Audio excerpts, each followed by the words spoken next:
This story was submitted by a real person. The name has been changed, but what happened is real.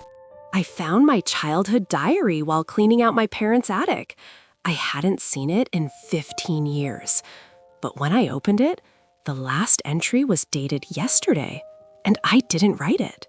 My name is Rachel. I'm 32 years old, and I grew up in a small town in Vermont. Last month, my parents decided to downsize. They asked me to come home and go through my old stuff in the attic. Childhood toys, school projects, memories. I hadn't been up there in years.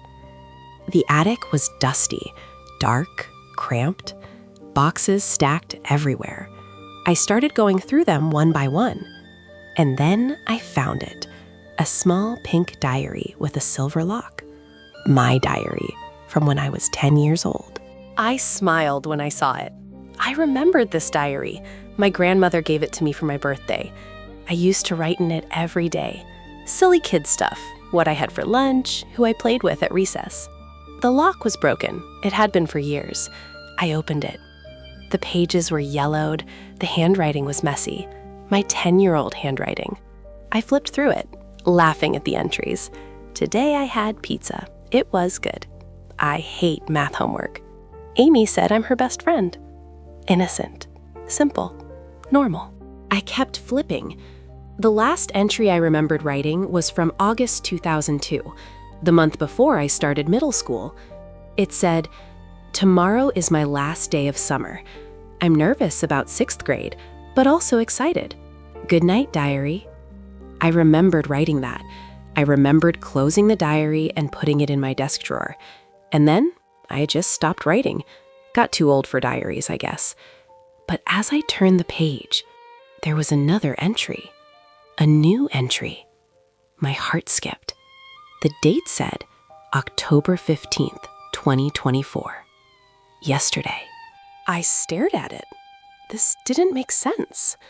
The handwriting looked like mine, but not my current handwriting. It looked like my 10-year-old handwriting. Messy, rounded letters, spelled words wrong. The entry said, "Dear Diary, Rachel came home today. Why doesn't she help me?" My hands started shaking.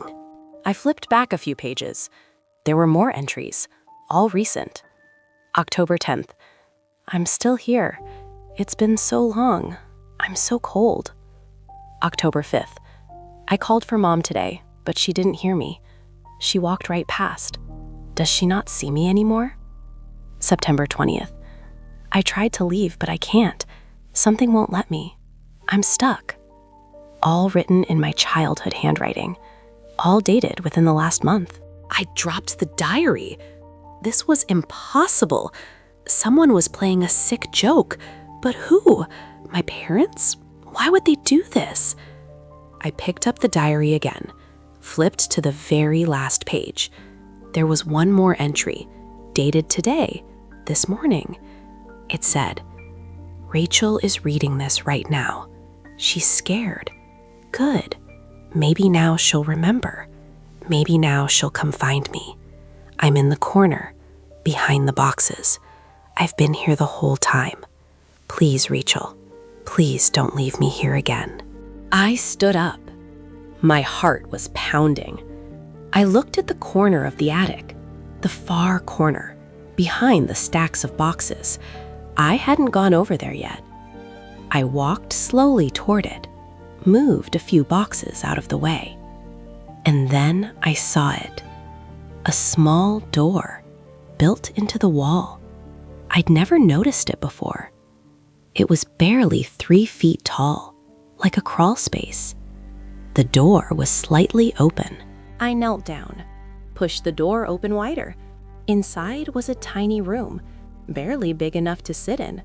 And in the corner was a pile of old clothes, a blanket, a flashlight, and a photograph. I picked up the photograph. It was me, 10 years old, standing in front of this house, smiling. But I didn't remember this photo being taken. I ran out of the attic, down the stairs. I found my mom in the kitchen. "Mom," I said, "that little door in the attic, what is that?" She looked at me, confused. What door? In the corner, behind the boxes, the crawl space. She shook her head. Honey, there's no door up there. It's just a wall. I went back up. The door was gone, just a solid wall. But the diary was still there, open to the last page. And there was one final entry, written in fresh ink. Thank you for finding me, Rachel. Now I can leave. But you need to remember what happened before it happens again.